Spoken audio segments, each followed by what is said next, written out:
Hello everyone and welcome to my channel. You see interesting dots on my table, and that's because I want to talk a little bit about color wheel, color combinations, and what works for FluidArt, what is eventually not necessarily if you paint your walls. So the color wheel tells you what you can use, what works good together as a color. And you need to consider in FluidArt the paint is very liquidy, so your colors will mix. So if you say I always get a brown mud, it most likely has to do with partially the consistency, but also partially the colors you use together. So for example, let me show you blue and magenta. They make together purple. So if you have that in a pour, you will get blue, you will get magenta, and you will get purple. This also works with a light magenta, but not that much. Then it's more like a pastel tint if you like that. So that is something that, let's say it's simple, does work. Now we have like green and light pink, and this together looks nice, but if you put it together it gives you like of a grayish muddy skin tone. So if you have that in a pour where it mixes the color a lot from the method, it's not very good. You can of course still use it, but then you should use like not a flip cup or a dirty pour where it mixes a lot, but eventually a puddle pour or something similar. It's the same with the little pink and yellow. It doesn't go very good together. It's like skin tone combination kind of thing. So again, the same to consider. Now, if you have, like you have here, you get combination and no color. That's the same if you have like blue and yellow. You will get at some point with the right mixing ratio, you will get green. So if you use that in a pour, you will have parts that are green, some are blue, and some are yellow. So you get an extra color just by mixing the two together. Now you might think, okay, I like green and yellow, and that's a nice combination in a spring pour. But the only thing that will happen is that you get a little lighter green. So if you have that, it all will mix together and your whole pour, it's gonna be green. That's it. Now red, for example, is one of these colors that is a relatively no-go. With almost everything it just gets brown. So red is something you need to be careful with. Again, probably just works well with pouring it very careful in your cup that it doesn't mix at all, or using a different method. But again, you can try it all. Some people have good results. I'm not saying that, but that is what a color wheel will show you, what works together as a combination. It will show you, for example, like a triangle on the color wheel. This color works good with this color and works good with this color. Oh, sorry. Yeah, so this gonna be the lines on the color wheel. You can find that easily on the internet. The next thing is that also on the internet, of course, you're gonna find a lot of color combinations for like your house that go well together. For example, it will tell you, a spring theme would be a light pink and a green and a purple, and that is wonderful in your house on your wall. Again, on a pour you might get a color disaster. The color gods eventually are not gonna be with you in regards to mud, or it all mixes together into one color, or like here you don't have any contrast. It's all the same color. So color combinations from the internet should give you an idea and can give you an idea. And if you like something that is very similar and very soft, you should eventually consider to just add one or two strong contrasting colors. So if you use a dark brown, or if you use a dark green and yellow, or a dark pink, and so that you have a little bit more contrast. And mainly with these colors that mix together, you should take your cup and not pour it up from high, the colors together, but really pour from down and not in too many layers that it doesn't mix so much together. So yeah, that's the color wheel, color combinations, and what is eventually nice for your house, but very boring for a pour. So make sure you have an extra contrast. Okay, so what I talked about just now was about the color combinations, but let's say you do love this soft looks like pink and blue and yellow. So one option would be to have the color you like best as a dominant background.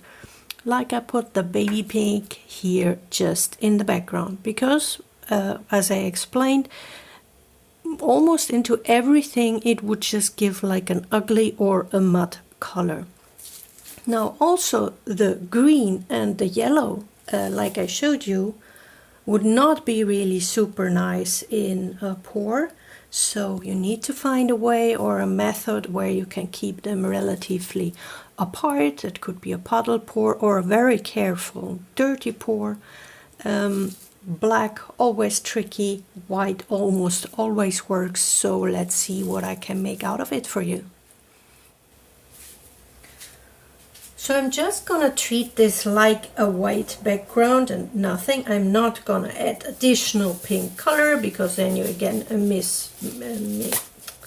risk that it mixes. So if you would have flip and drag, it would mix again, and I don't want that. I really want to try to keep it separated, and I also want to actually try to keep the green and the yellow relatively separated. So I'm gonna use yellow with a little bit of gold and white, and I'm gonna use the two greens with a bit of black. So you have a light part and a dark part. What I said, the best thing is if you want colors to be relatively separated is to not pour it up from high, but to really just let it even run down the side eventually, and then it doesn't mix so much.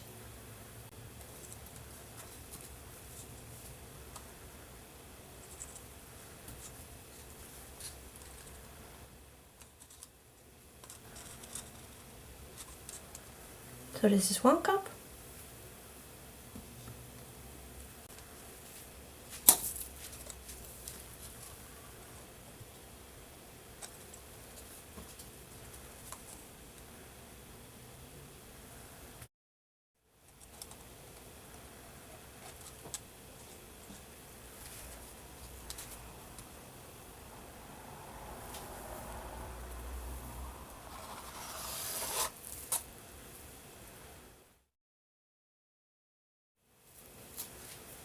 So you can see here now that I only mixed it in from very low in the cup. The colors are still relatively separated. It's not all the same green, it's really a dark green and a light green and a black.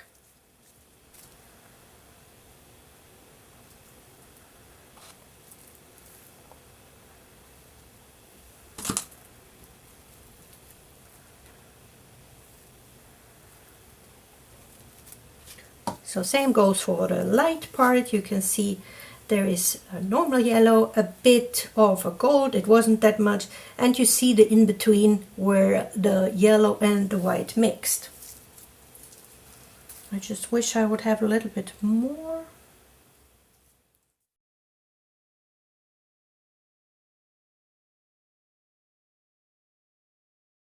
Almost safe. Good enough. Okay, I'm first gonna do another dark part and then another light part. It would be nice to not move this like a pure dirty powder without tilting, but I'm still gonna do it because I really want to show you what happens to the colors and where they eventually gonna mix and what's gonna happen.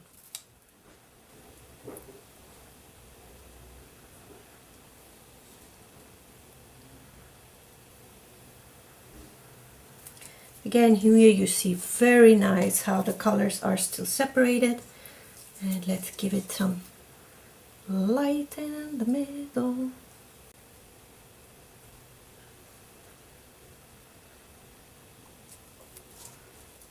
Yeah, actually what I now did, I told you leave the dominant color in the background, but you will eventually not see any of it anymore because now I exaggerated so much with the paint. But that doesn't change the idea of having a color that doesn't mix well with all the others as a negative space in the background. Okay, so I think we're good to go. What I always advise is if you want cells, then torch it before you tilt it, because you will expand the cells that you have. There's 1 drop of silicone in each color, and you can already see how stuff is coming out.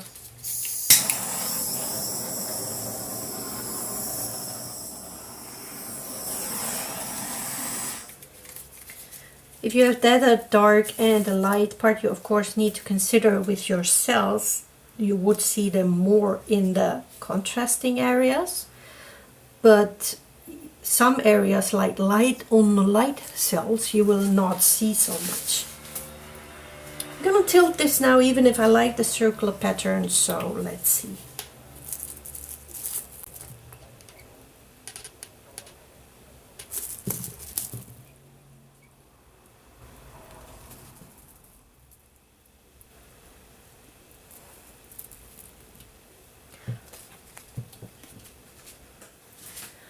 So there are a few things you can see now. You still have the light and the dark areas, and the colors did not mix too much.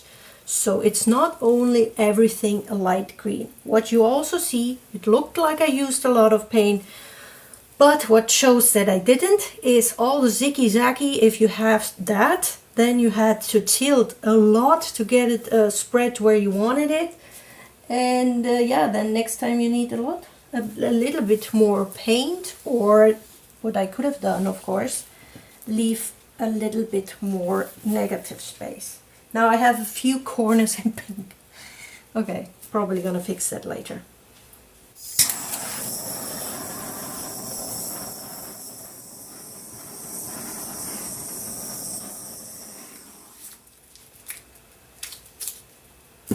Okay, so that's it. I hope you liked it and it was a bit educational. Perhaps you knew all this already, then ignore it, or you can read up on it in the internet really a lot. And well, of course, it's my opinion and you can try whatever you like, just for a little advice.